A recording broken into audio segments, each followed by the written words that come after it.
your plans now that you have a second chance?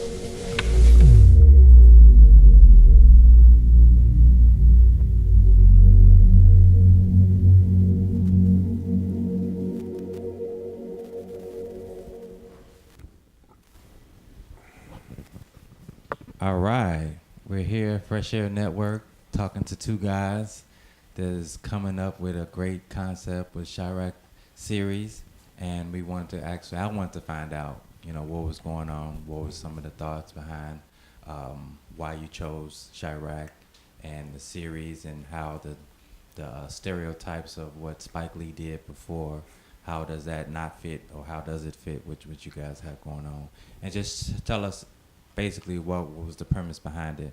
So before we start, can you guys introduce yourself, and that way we can get people to know who you are, and then we can go into the questions. Sure. My name is Noel Occomy. I'm one of the executive producers and director of photography for the TV series No CHIRAQ. I'm Roger Jackson, executive producer. All right. That was good. So I wanted to start off with actually sharing with the listeners why did you guys chose to do any kind of movies, more so a movie in Chicago and then a movie about Chicago. Well, the TV series started out with Bill Pierce.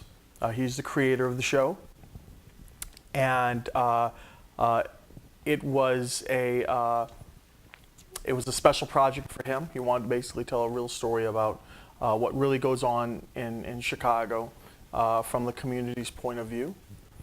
And I came on board just before they were starting to go into production. I was shooting a film down in Puerto Rico, and they found me online and asked me to come in for an interview and meet with Bill and the other producers that were on the set at the time.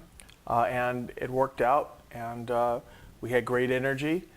And so here I am, on the show, working on the show. And then, so before we go on, can you give a slight background of where you came from? Why did they choose you when they did call you or look for you? Right, I was born on the south side of Chicago, right. December, no, I'm kidding. So, yeah, I'm a filmmaker in my own right. I've done a couple of films and documentaries, and I've been doing this since 18 years old. My first job I ever got was for a bank, and I shot a corporate video for a bank.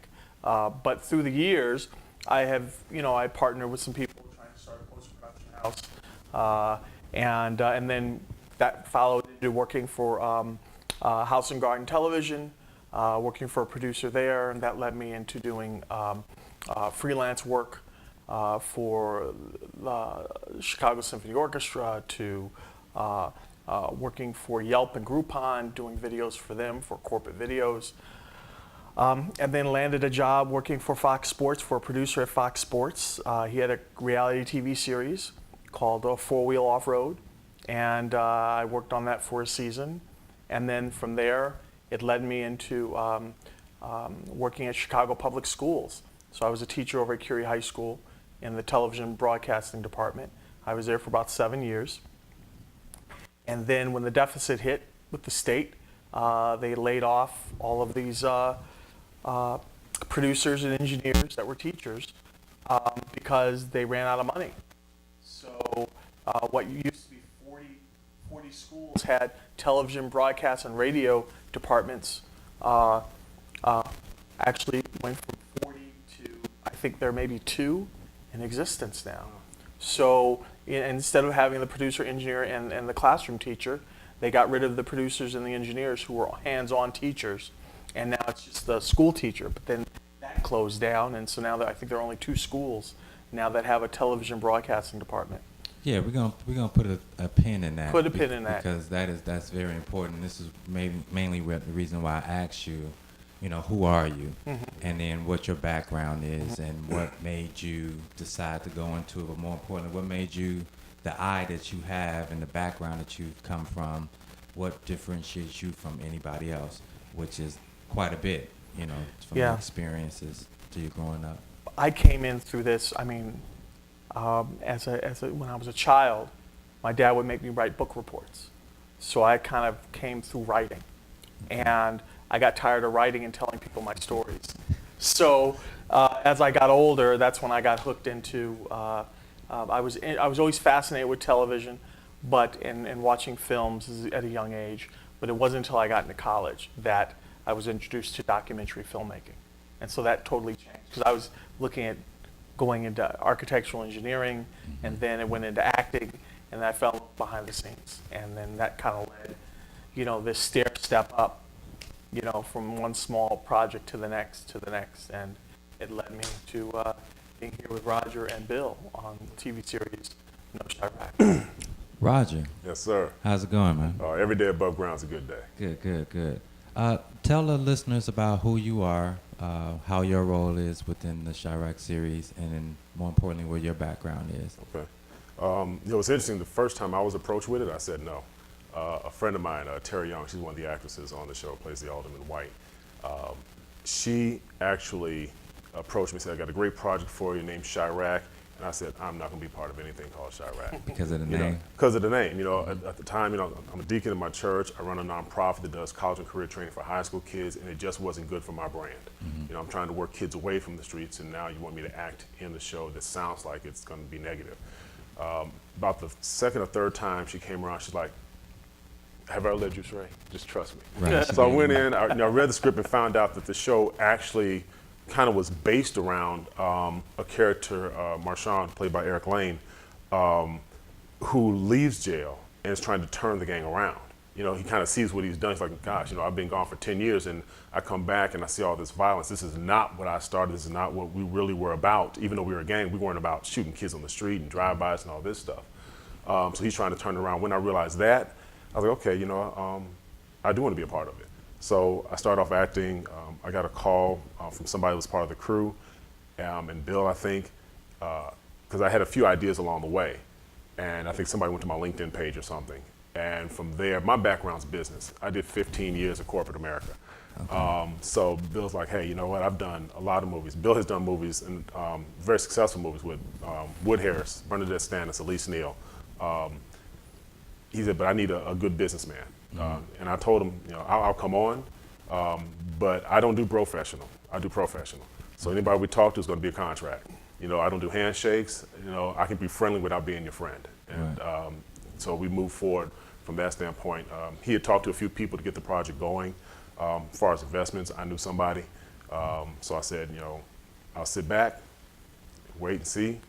And It's interesting because what I'm doing is I'm acting as a fan, and I'm also acting as a reporter and a narrator all in the same breath. So when you guys are speaking, I'm thinking about all the nuances that we can actually cover. right. Sure. And I'm saying that because this may or may not be the only podcast that you guys do. That's okay. And the reason being is because it's the business side of it that we were just talking about. The fact that when you do decide to do a movie, you do have to consider a person that knows about the finances, that knows how to negotiate certain things, that makes sure that the project is going to be what it is and not go overboard or not. So I say that for the listeners because most of the time in Chicago, we don't have a glimpse into how the movie business works at all. No. At least I know I haven't. So when you sit down with two individuals like you guys, where one has been primarily in the business, hands-on, and then you have yourself, Roger, who knows the value of how money works within the business, and when y'all come together, you need both. Yes. That's my Right. point. Yeah. So any listeners that's looking out here thinking about having movies or even small budget, big budget, what does that look like? How does that work? Yeah. And that's very important. So my next question is why is it important for us to actually create and make films, movies, documentary? It's important because you're going to be able to see a truth that the general media does not really share. They'll have insights in history that has sort of been watered down. And you're hearing it from a group of people whose ancestors have lived through it. Okay, not someone that's going to check off saying, okay, that sounds good, but let's kind of water that down, let's kind of cross that out and add some other things in instead. But, you know, the whole hard truth about story told from the point of view of those whose ancestors have lived it. And I think that is very important because that's not what's really being shown. We saw a perfect example of part of a TV series, which I'm not going to mention, that got canceled. And supposedly one of the reasons why was because, you know, it made the main characters were very intelligent and were able to outsmart those who were the oppressors. And that doesn't look too good. So to me, I felt that I wanted to see more of it. But for whatever reason, they keep chopping us off after the first or second season. So one of the great things about our show is no one's going to chop off our knees. You're going to see season 1, season 2, season 3, season 4, and whatever TV series that we do put out or movies, they'll be told from our point of view. You know, people of color. That to us is extremely important, and it's important for those other filmmakers out there to be able to see this and see that it has been accomplished. And we didn't get permission from Hollywood or, you know, or from those that decide what shows get picked up or what movies get chosen, but people who had perseverance and were creative enough to find ways to get it done and get it to the public. And that was the core thing for us. Yeah. You want to chime in on that? Yeah, it is important for every individual. Nobody can tell your story. I mean, we hear it a lot, but it is very, very true. They may be able to share your story, but it's still your story. I don't care if it's black, white, male, female. You have to be able to tell your own. And we have been bottlenecked into these stereotypes of what is acceptable once it gets to the small screen. And what technology has done is it's opened it up where you really don't have the excuse anymore of somebody holding you back when it comes to film in particular. And the reason I say that is, I mean, I have a 4K camera on my phone. So, you know, not that you're going to get the studio quality from the mic and everything, but you can tell a very, very good story and get that start. If you're looking to do a larger project, then, you know, for me, I talk to everybody, I said, the character is more important than anything. When I partnered with Bill and Noel, you know, I called around, I checked on who they were, what people said about them, but then I met them for myself. Because at the end of the day, it's my relationship with the business partner, it's my relationship with the investor. And you have to make sure that the character of the person that's investing in you or investing in your project aligns with yours. Because if you just go after them with the money, that money can have a much bigger voice than you thought it would. And next thing you know, they're dictating the storyline, they're dictating where you shoot, how you shoot, and your story all of a sudden is no longer your story. And that happens to a lot of filmmakers when they go to Hollywood. So that brings me to the next point. Noel, you talked about the fact that nobody can stop you guys from making your film, which leads me to how did you guys decide to distribute the actual series and what made it so unique on why you did it that way as opposed to the traditional way? The traditional way. So first let me back up. So we went to Sundance. We got invited down to Sundance. We showed the trailer down there. We got invited. Don't say crash. We were invited. TV series were not at that time. That's true. You know, that is true. They were banning. TV series were not allowed at the time. So that was kind of unique for us to be invited down there. And we showed the trailer. The response we got was very, very good, but also was shocking because there were women that started crying. And this trailer was only, 2.5 minutes? And that's one response we had not expected and we'd never seen, was somebody breaking down crying just from a 2.5 minute trailer. So after seeing that response, we're like, okay, what are the options that we have for distribution? And to bring Noel's point back, where the distributor came up, we had an international distributor come up and, you know, make us an offer, but that comes with a whole lot of check marks, I should say, a whole lot of contingencies. And we're like, technology's out there for us to do this ourselves. We did talk with another individual, and we're able to partner with some people, which non-disclosure, so I can't say, but we formed together, and now we have the Aire online streaming. And so our project, along with 15 other projects, independent projects, are being streamed and available on there through apps and online. I think that's admirable fellas. And the reason being is because after you learn the concept, that technology side, how to go a different route than the traditional way, then it gives you the ability to perhaps think of other ideas and concepts that you want to visit and be more apt to do it than to think about, okay, hey, I need to get this money to do this project, when instead of it costing $50,000, it may cost $11,000, which means that it's more tangible for a person like you guys to say, hey, we can really do this. Yeah.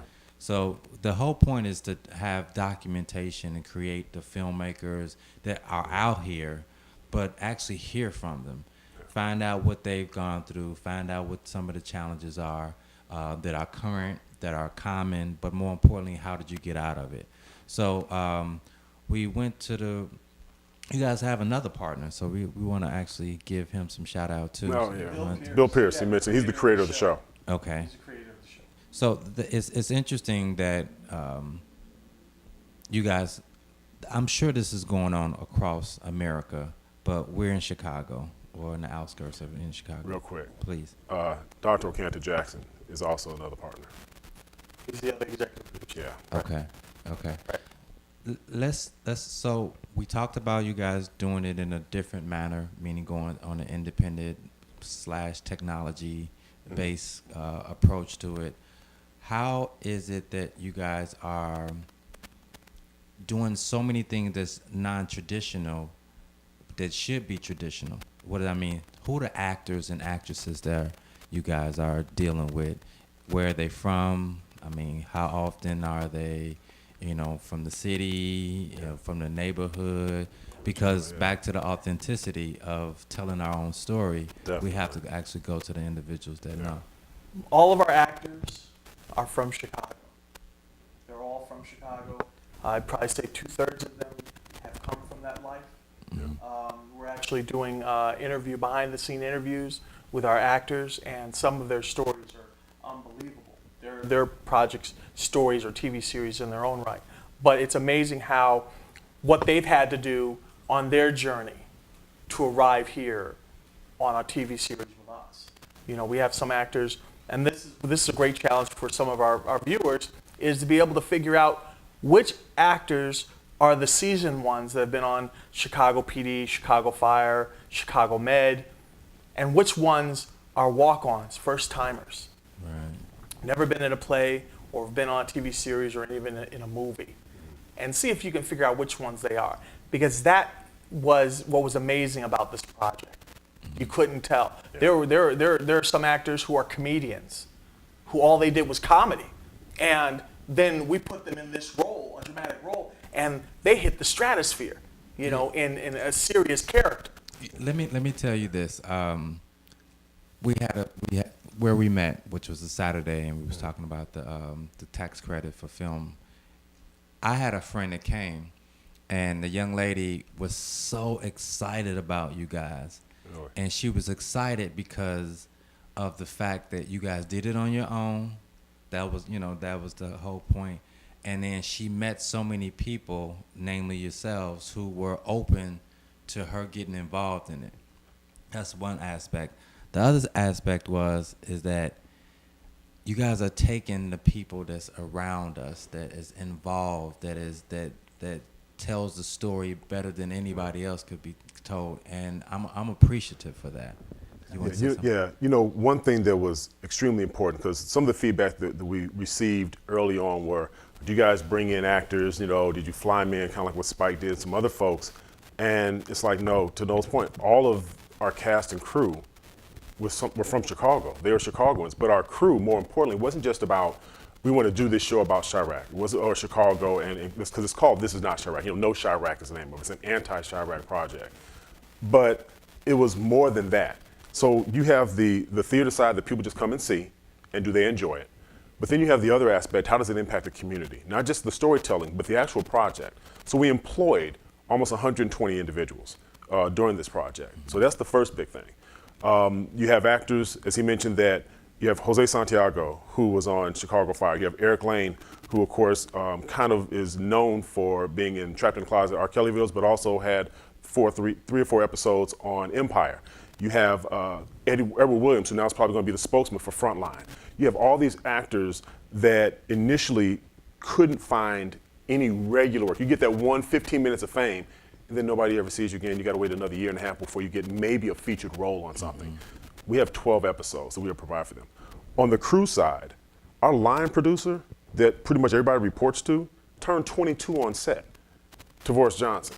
So our crew were either Columbia or Tribeca students or recent graduates. So now the average age is below the age of 25. So here we are with this major project we completed debt-free, on time, with a very decent budget, and our entire crew were the kids and the young adults that most of Hollywood or major shows will never touch or entrust with the project.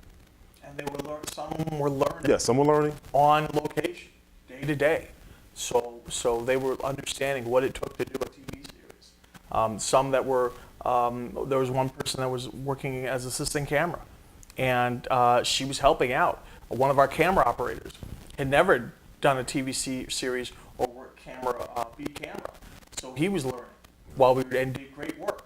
So we're giving opportunity to those filmmakers or those recent graduates or students that are still in school, the opportunity where they would not have working on a major movie set or TV series set, because a lot of times they're not allowed to go through the training program through the unions, or they're only put on as a PA or a gopher. Go for coffee, go for this, go for that, and stay out the way of the major departments.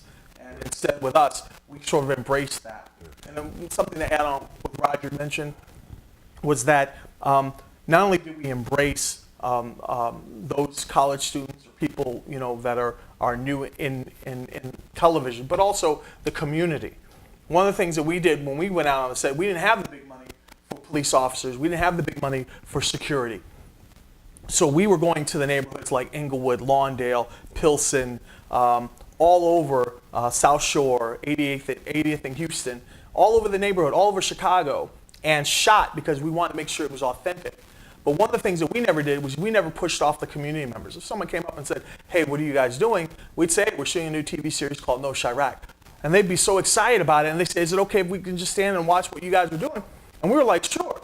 We wouldn't say, oh, hey, well, you got to go back and stand over there on the other side of that barricade with the police. You know, they just said, hey, we're going to shoot this shot, just move out the frame. And they're like, cool. And they got a chance for the first time to witness, man, this is something I may be interested in. But I was on the set watching how they put something like this together that I usually just see on TV. And what was great was that there were scenes where we might have been short a couple of people in the background, and we said, hey, would you be interested in being part of the background, you know, while our main characters are performing? Two of the guys we pulled off, I'm sorry, I mean to cut you off, but one of the things, so we're filming in one neighborhood, and, you know, as he mentioned, for permit purposes, a couple of places we had police because you had to, just, you know, 1 or 2 cops, not shut down everything. But some of the neighborhoods we went into, because our crew is from the neighborhood, they would go and talk to the brothers in the area and be like, hey man, this is what we're doing. Are we good? Are we straight? Is everything fine? Like, no problem. So for particular scenes, the drive-by scene we had, I had 2 guys that I know well. They're fantastic actors, and they showed up on set to play in this car drive-by scene. So infamous, Isaac Alexander's his name. So he's called him Infamous. So he's standing there and he says, yo, Raj, who are they? I'm like, well, these guys gonna be in the car with you. Now, Infamous is straight from the street, all right? And he's like, nah, dude, they're not riding with me. They look like 2 lawyers. And then both of them are like, no, we from Inglewood. And they're like, I don't care where you're from. You obviously didn't grow up there, live there, something ain't. And I'm sitting here like, okay, I'm the executive. This is when I throw my little executive producer voice. Look, I'm the one that cuts the checks. You're not telling me who I can't invite or pay for the set. But you have to trust, like I said, I stay in my lane. My lane is talking to banks and lawyers. You know, if the brother that lived that life is telling me you want them in the car with me, they may be great actors, but I'm telling you right now, they don't have that look. So he said, those 2 do. So 2 brothers standing on the stoop across the street, he's like, I want them in the car with me. And I'm like, we don't know them, bro. Right. You know, but he went, he talked to them. We did some neighborhood background checks, if you want to call it, make sure there's no misunderstandings if we put him in the car with a gun. Right. And those brothers ended up not only being in the car with him, but they got 2 or 3 scenes, as a matter of fact, with lines and everything, and they were really good. And so they got a chance to be a part of what they saw filming, and now they can go and show the neighborhood that, show the children that, and everybody else. And it was just a really, really good example of when you own everything, what you can do. Nobody can tell us, no, you can't bring them on. I told Tavoris, he grabbed the contracts, they signed them on the spot, I cut checks on the spot, and let's do it. They ran over lines with the directors, and it was a good thing. So I would be remiss if we did not mention where they can actually look at the shows. Yeah. So, So it's available obviously on iPhones or Androids. There's an app called The Eye. It's THE-I. Online is THE-I.TV. And of course you'll see that I think the bottom corner right here next to me Good job. is the is the logo, the emblem, so you can see what it looks like. And that is obviously looks like an eye, but it's an eye that radiates ideas out because every individual has that many ideas that they can share with the world. all right. So my thoughts right now is, what do you think the psychological takeaway is going to be given to the listeners or the viewers from watching your show? Like this, we have what they're seeing, but we also have the takeaways that are subliminal in some sense. Well, most importantly is that the individuals who are on this show, the actors that were on this show, are all success stories. And what was great about it was that, if they were extras in other TV series or other movies, they're front and center on our show. We're making sure that other actors, other would-be actors that are out there, that you can have a shot. There is a light at the end of the tunnel. All right. For those that are filmmakers who are like, I would love to be working on this set. I'd love to be a lighting director. I'd love to work camera. Well, now you can see that it can be done. You don't have to mentally have it in your head saying, well, I got the script, or I want to be a filmmaker. I got to go out to LA and I've got to go in and peddle scripts or beg for someone to give me a job. Okay, and then that lets a lot of the younger generation know that, hey, if they did it, and they did it in Chicago, they didn't go to LA and then come back. They did it in Chicago. We're showing you that it can be done. That's the important thing. And the writing came, the writing came from Chicago. It wasn't someone from LA or someone from New York. It's someone who lived in Chicago, who lived in the neighborhood, and wrote the stories. Okay, that's really key. Mm-hmm. That's really key. And that we were a non-union set. We were non-union. Most people say, well, professional quality would come from a union set, union crew. We proved that it can come from a non-union crew and a non-union set. And we showed that you can work with the community. So the show not only is just a TV series in front of the camera for our viewers, but it's also an activist behind the scenes that lets people know that you don't have to follow this illusion that you're only going to get it done if you go to the East Coast or the West Coast. And I say that not just, I'm not putting down those cities where things get done, but I'm also telling those individuals in LA and those individuals maybe in New York or on the East Coast or West Coast, all you need to do is get a camera. I'm telling you now, don't waste. I wasted almost 15 years of my life following the Hollywood routine. Writing the script, putting a budget together, putting an executive summary together, then shopping around the executive summary, hoping that someone would give me money. Okay? And what we did was totally the opposite.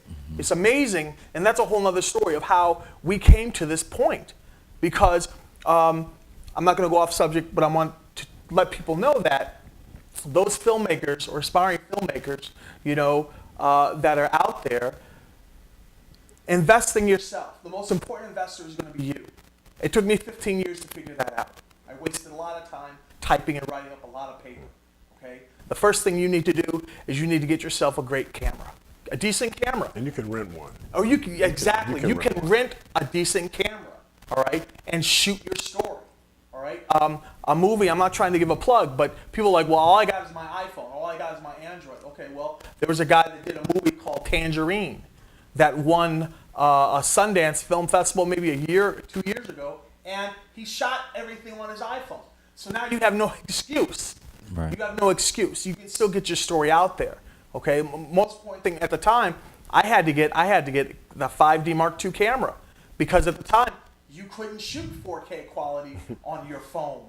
Okay, and that cost me a lot of money.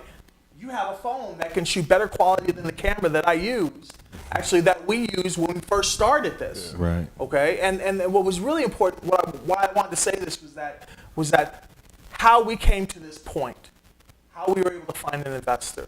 Okay, it wasn't peddling scripts, it wasn't peddling business plans. Bill had been out there for almost 4 years trying to get this done. What did we do? Here's what happened. I'm going to keep it short. First week on the set, Bill supposedly had a budget of $200,000, had the investor put it together, everything was all good, and then after about 4 or 5 days, the investor pulls his money out. So now here we're on the set 4 days in, right? And Bill came to me and said, man, Noel, I think we're going to have to shut it down. I said, why? He says, because the investor pulled out all the money. I don't have any more money to pay anyone. So now we've maybe shot 2 scenes, and we have actors coming in, and he's like, we're going to have to shut it down. And so for me, I kind of put my ego aside, but I was struggling with pride. I'm thinking to myself, man, he's just holding back on money. He's not going to pay me. No, you got to pay me. Professional. I'm walking away with my camera. I'm walking away with my equipment. That's it, man. And then I said, no, what's the worst case scenario? So I changed my thought. And I said, what's the worst case scenario that can come out of this if I say yes? Okay?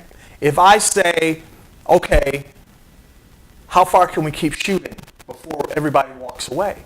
And I said, well, if we're able to get the first episode done, we'll have something. If it doesn't go anywhere, what's the worst case scenario? Well, I was trying to work my way into being a DP, and I needed footage to show my work. So I'd be prepared for the next project. Mm-hmm. So if I'm able to shoot through it, then I can put on my resume that I shot a TV series pilot, and I have the footage to prove it, and I can put a reel together. So I told Bill, I said, look, do you think you can get the actors to keep coming back? He said, I think I might be able to.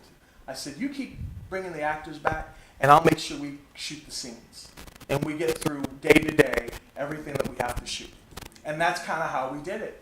Rodger came in because when I had a crew of 15 people, he was still an actor, but when we had a crew of 15 people, when the funds were pulled, it was just me and Bill. And then Rodger was hanging out and as an actor for his scenes, but then he started helping with the lights. And so next thing you know, here we are, a crew of 3 pushing through. Mm-hmm. One of the other persons that helped us was our assistant editor, which was Deshaun. But it was really just the 3 of us pushing through. Rodger helped out with the lights, I was doing camera, and Bill was doing sound. And we were able to get through and shot a episode and a half. And then we went and edited it. And then after we edited it, it took us about 4 or 5 months. We showed it at the Icon Theater. And then we showed it at 87th Street. And that was the crazy thing. Okay, it was a budget of what, $1,200? Yeah. It was a budget of $1,200 for us to get through this. But because we were able to finish, because we weren't afraid to see what was on the other side, okay, we wanted to, what can hurt? Let's find out what's on the other side. If it's nothing, well, okay, fine. But at least we found out what was on the other side. We didn't listen to other voices. And the best part about it was because we went to 87 and we showed the community, okay, we didn't know that the producer from Fox in the Morning was there. We didn't know that the producer from NBC was there. But guess what? That brought us to doing interviews. They brought us on Fox in the Morning, and we were able to do an interview, and that put us out there. It not only put us out there, but it legitimized what we were doing and how serious we were, and that brought in the investor. But if we had not made the decision, if Rodger had walked away and said, "No, man, he ain't got no money, I'm out," and I'm out, we wouldn't be sitting here today. And so I know I'm rambling, but the important thing is that you're going to have to be your own investor. If you're a writer, you're going to have to learn camera. Okay? An investor doesn't always mean money, like you said. You have to be your own investor. Two quick points that he brought up. One is, people understand when we say you have to push your way through it, So the first time they did this, it was a budget of about $1,200, and that was to get that first pilot done. And it's like a proof of concept. You know, Icon Theater is huge. You know, most independents or no independents that I know of immediately had done a premiere at the Icon Theater, maybe a couple, but we had a very large one, and it was successful. Now, of course, the trade-off is it's your premiere. It's friends and family maybe to come there. 87th Street is not friends and family. All right, that's just a neighborhood. Noel was out on 95th Street putting out pluggers, flyers, and everything else was all word of mouth. Yeah, he was out there freezing. He's a better man than me. I was calling people from the house. But we get there, and the cast was there, and people come and see it, and the feedback was great. And like I said, because of that, before we left, I got a phone call from Fox saying, "Hey, we need you guys to come in and do an interview for the show." The other point I wanted to make was that after that, we sat down, said, "Okay, we know we have something. How do we move forward?" Had the professional conversation on what we really need to happen to move forward, and we did that. You have to be able to. There's a song called "Push Past the Pain." You have to be able to push past the pain, push past the words, the comments, the negative energy that you receive, the haters, all of that stuff. If it's your idea and your project, then it's your responsibility. And that's it. I'm a person that does not believe in excuses at all. There's and I'm gonna say it. There's a poem that we were required to memorize at school at Morehouse. It says, "Excuses are tools of incompetence, upon which monuments of nothingness are built. For those that specialize in excuses, usually amount to nothing." And I have that just ingrained in my head. There is always a solution. You just need to find it. And that's what we did with this project. Well, I think one of the solutions is always going to be to give people an example of how things could be.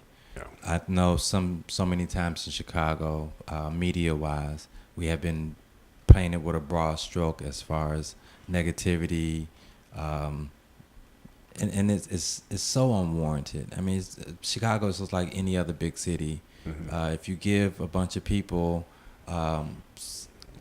a habitat to live, but there's no opportunities for them, then they're gonna make a way. One of the things you said, you kind of started off early about, what will people get out of this? What are the nuances they'll see? So our show has been kind of compared to Game of Thrones because it is a very, very large cast. Remember, we have almost 40 speaking roles. This is not the typical TV show that has 4 or 5. The people watching this will be able to relate because there is a character for everybody. Whether it's the young gangbanger that's in the system, in the gang, whether it's the kid that's deciding whether he wants to go to school or in the gang. He has the grades to go to college, but his whole family, everybody else is involved in gangs, whether it's the pastor, the cops. We literally cover every aspect, the politicians, and their viewpoint. One of the things that people, when they watched it, they're like, I sat there and I'm watching this show and I'm seeing, I went in thinking, okay, it's a show about gangs and shooting. But then I see the one cop whose brother is a gangbanger. I see the father-son aspect of it. I see the mother that's afraid for her child. It's a very diverse cast. We have Black, we have Latino, we have white, we have Asian. And that is Chicago. Granted, we're the most segregated city in the country, but the diversity that you see in this project, it is not, quote unquote, oh, it's a black show out of Chicago. The minute you see it, you realize, okay, this is not a black show. It is Black, it is Latino, there are Asians, there are whites. It represents Chicago very, very well, and in a very positive sense, but in a very real sense. I was going to just add to what Roger said. This is definitely, by far, this is the first TV series where you have Latino and African Americans playing the leads in the show. They're not background characters, they're not side characters, they're front and center. And you're seeing them in their community, okay? As characters battling for control, but then seeing the community and seeing what they have to do to maneuver to survive in that same community, and then also understanding that, people just don't wake up to go out and gangbang or be a thug or a criminal. It's economic. It's economic. The University of Chicago did a study and said that if you want to knock down half the crime, provide jobs in those depleted areas.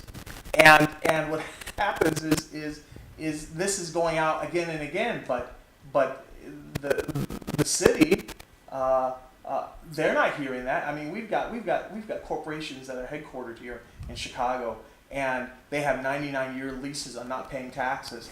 And you're telling me that they can't open up a warehouse or a factory near those neighborhoods to help employ the people? You're telling me you can't find skilled laborers out there that can do the jobs? Well, most skilled laborers have to learn somewhere. They don't just walk in and start riveting planes or gadgets. You have to be trained for that.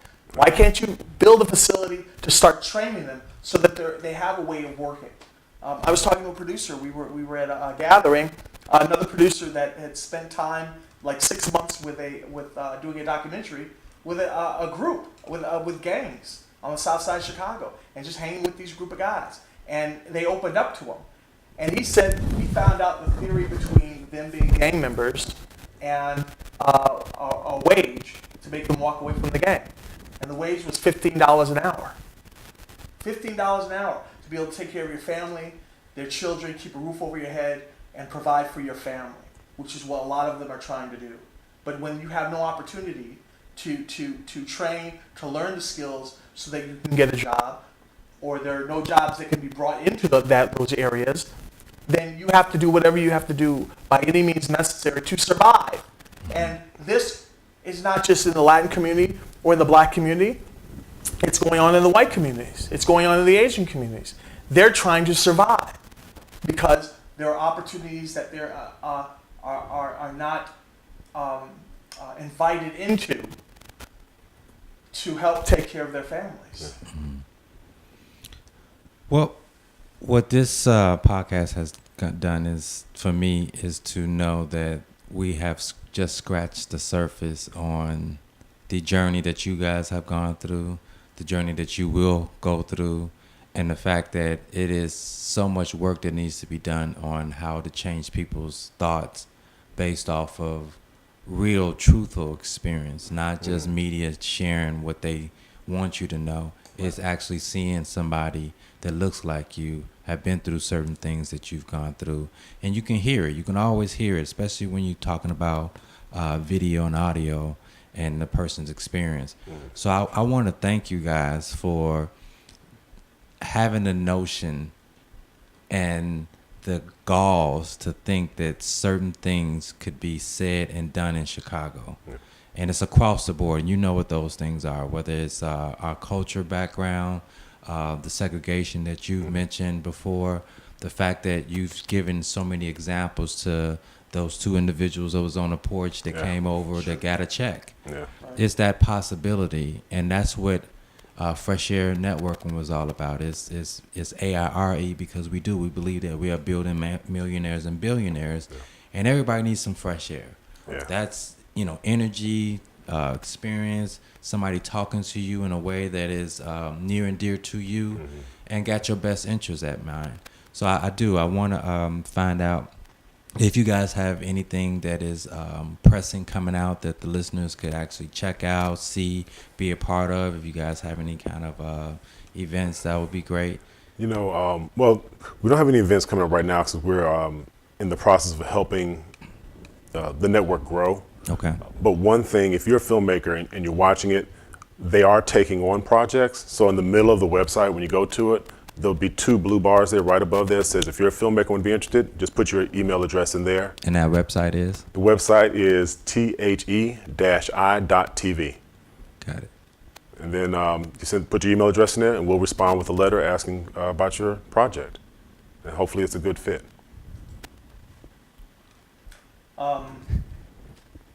For the audience out there, we know that we are sort of on the ground floor with what we're trying to do. We have a long journey ahead of us. What we're trying to create with our show and for others is a platform. Okay, this is the main platform that we're building to a pyramid that helps everyone.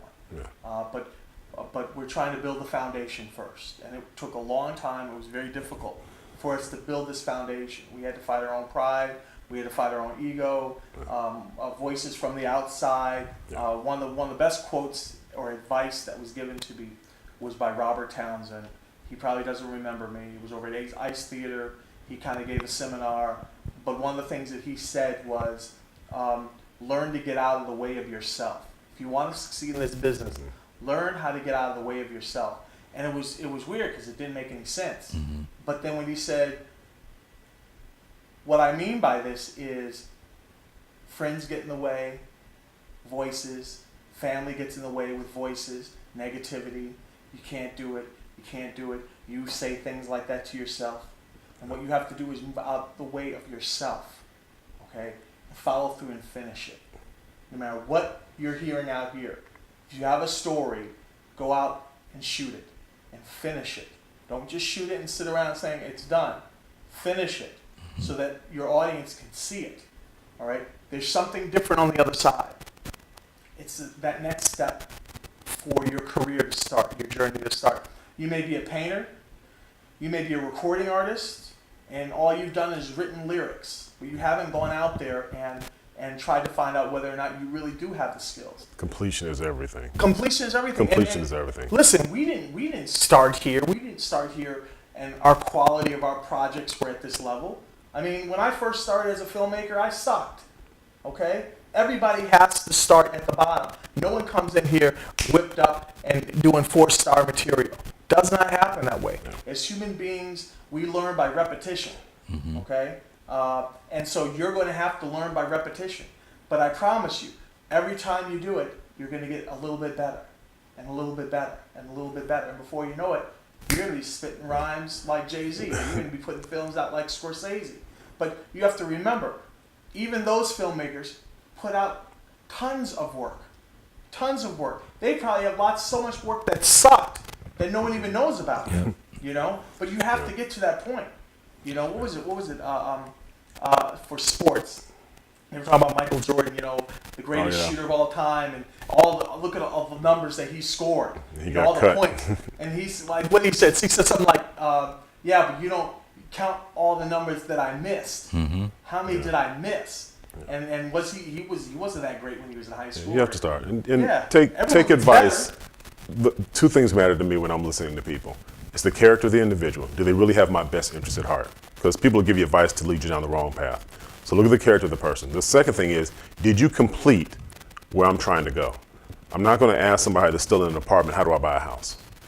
They can read all they want, they can watch all the videos they want, but if you have not actually purchased a home, then you don't fully understand it enough to give me advice on it. And so when we have people talking to us about, hey, you know, this is how a TV show happens. Which TV show did you complete? I appreciate you. Thank you. But if you have not actually completed a TV show, then I can be friendly without being your friend. And that's the way, whether it's money, how do you spend your money, how do you do all this? I don't film this way. What TV show did you complete? What project did you complete? What did you direct? All that stuff goes into play. If you have not done what I'm trying to do or inquiring about, then I need you to move aside so the next person that has completed can give me the best advice. Right. So we have to do another one of these. Yeah, fellas. definitely. Because we'll keep talking. You see Yeah, that, man. you know, I ramble. I just don't know when to be quiet. I won't even comment on that. Yeah, But, Well, I think what the purpose of me even reaching out to you guys is because although you guys have been in the trenches, this is not normal, and it should be normal. It should be normal. See that 2, 3, 4 individuals come together, different backgrounds, but have the same objectives in mind, and have the completion and the thoughts. The fact that you guys got an idea, you acted on it, and when you acted on it, you complete it. And one of the things that I know that some of the challenges for most people is thinking that they can complete some things, and also knowing that they need other people to complete it. We, sometimes have a one-man band scenario as an entrepreneur. Yeah. I know I do, but the point is that it's safety in numbers, as they say. Right. And also, I just want to congratulate you guys for coming together, sharing the information, and more importantly, being able to impart the education to people, because after we show this, people have an example now. Yes. And that's what I'm sharing with you guys that has given me hope as far as what I got going on. And thank you, Noel, for telling me that I am going to evolve to do documentaries, and because You will evolve because even though you're doing this podcast, right, you're still learning. You're understanding sound. You're understanding camera. It may be basic, but you're going to get better. Yeah. Your projects are going to get bigger, you know? And don't limit yourself, okay? This is the start. It's a darn good start. I'm about to say that this is very good. So, I mean, you understand about detail and setup and delivery. And so when you're ready to do your documentary, you know, everything's going to fall in place. Yeah. And being able to tell a story. And just to write off of what you just mentioned, and I didn't have time, I kind of went off on the left there. No, not you. Go ahead. But, yeah. But I wanted to make sure people understood, if you want to get a taste of seeing the quality of our work, we have a preview. That's right. That you can see 13 minutes of the first episode for you to view, to see what we've done and what we've put together, and see some of these actors doing some of the best performances I've ever seen them do. And also, if they want to support us, they can also subscribe. Yeah. It's $3.99 a month, and help this channel, help other filmmakers like ourselves evolve. Because we want to make sure that if they're able to support us and subscribe, then ourselves, along with the other filmmakers, will be able to do more projects and more work. That's what's going to help keep us alive and keep bringing out products and stories that people want to see that are unfiltered. Right. You know, that's the most important thing. Anything you want to add before we get out of here? No, you keep asking that. We keep talking. See. I'll keep going. You know, I don't have a problem. Once again, this is the first time for me to even sit down with people who have completed some things. I mean, because it's important. Wow. It's important to have completed some things, but then after they complete it, want to share it. That's the most important part. So I do appreciate you guys for sitting down with me. Hopefully, we'll have another podcast where we can implement the artists or the actors and actors. That would be great. Sounds good. Yeah, I think those stories need to be heard, honestly, if not more than ours, just as much as our story. Because you have individuals that, like I said, have come literally from the streets. They were gangbangers, and now they're portraying their real life, and they can share those stories. And they can talk more intelligent than either of us can on that specific topic.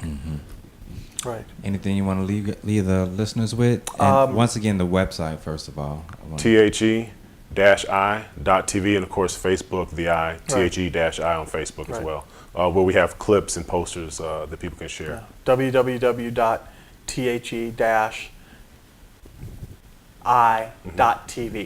Got it. That's directly to the website. Right there. Oh, right there. Yeah. It's right here. So I'm gonna end with the trailer. That sounds good. That sounds great. I don't know if you guys want to just share what that is, but it's a commercial that just shows a little bit of the story, but also has a lot of the feedback we received from Chicago, which does let people know, hey, the Tribune, the Sun-Times, Rolling Out Magazine, the rest of them saw it, appreciated it, and really understood what we were trying to do. And I'd like to thank everyone for taking the time out of their busy schedule to watch this interview and hear what we have to say. And please come and support us and the other filmmakers by subscribing, because that's what's going to help preserve this foundation that we're trying to build, so that there are other places that other filmmakers will be able to go, and they can see that their work will be seen. And there are new episodes every week, new shows, That's new right. movies every month. So it's not like you have to wait next month to get another episode. Every single week there's a new episode. Right. Every Sunday? Every Sunday. Every Sunday. Every Sunday's a new episode. New episode of No CHIRAQ. Yeah. Right. And then every month there's new projects. all right. Oh, and we wanted to also thank the company for basically putting our show on the air. Yeah. Yeah. You know, so a big shout out to Indy, THEI.TV, for looking at our work and thinking that it was worthy to put on the channels with all these other filmmakers. Yeah. More to come. All right. So we're gonna go to the short commercial, and I want to thank you guys once again. Thank you. Thank you. Hopefully we'll hear from you guys soon.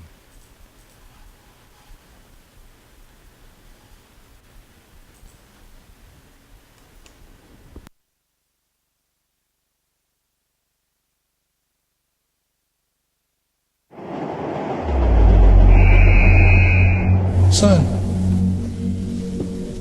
what are your plans now that you have a second chance?